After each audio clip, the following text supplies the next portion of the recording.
Welcome back to another reading through Book of Concord. Today we are in the solid declaration of the formula of Concord, reading the summary, paragraphs 14 through 20. Articles in controversy with respect to the antithesis or opposite doctrine. Moreover, since for the preservation of pure doctrine and for thorough, permanent, godly unity in the Church, it is necessary not only that the pure, wholesome doctrine be rightly presented, but also that the opponents who teach otherwise be reproved. 1 Timothy 3, 2 Timothy 3, 16 and Titus 1:9. For faithful shepherds, as Luther says, should do both, namely feed or nourish the lambs and resist the wolves, so that the sheep may flee from strange voices, John 10:12, and may separate the precious from the vile, Jeremiah 15:19. Therefore, we have thoroughly and clearly declared ourselves to one another, also regarding these matters as follows: that a distinction should and must by all means be observed between unnecessary and useless wrangling on the one hand, whereby the Church ought not to be disturbed, since it destroys more than it builds up, and necessary controversy on the other hand, as when such a controversy occurs, as involves the articles of faith or the chief heads of the Christian doctrine. Wherefore the defense of the truth, the false opposite doctrine must be reproved. Now, although the aforesaid writings afford the Christian reader who delights in and has a love for the divine truth clear and correct information concerning each and every controverted article of our Christian religion, as to what he should regard and receive as right and true according to God's word of the prophetic and apostolic scriptures, and what he should reject, shun, and avoid as false and wrong, yet, in order that the truth may be preserved the more distinctly and clearly, and be distinguished from all errors, and that nothing be hidden and concealed under ordinary terms, rather general words and phrases, we have clearly and expressly declared ourselves to one another concerning the chief and most important articles taken one by one,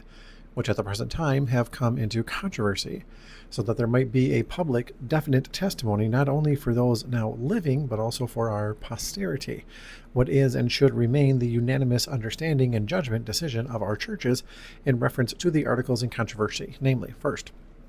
that we reject and condemn all heresies and errors which were rejected and condemned in the primitive ancient Orthodox Church upon the true, firm ground of the holy divine scriptures.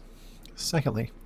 we reject and condemn all sects and heresies which are rejected in the writings just mentioned of the comprehensive summary of the confession of our churches. Thirdly, since within 30 years some divisions arose among some theologians of the Augsburg Confession, on account of the interim and otherwise, it has been our purpose to state and declare plainly, categorically, purely,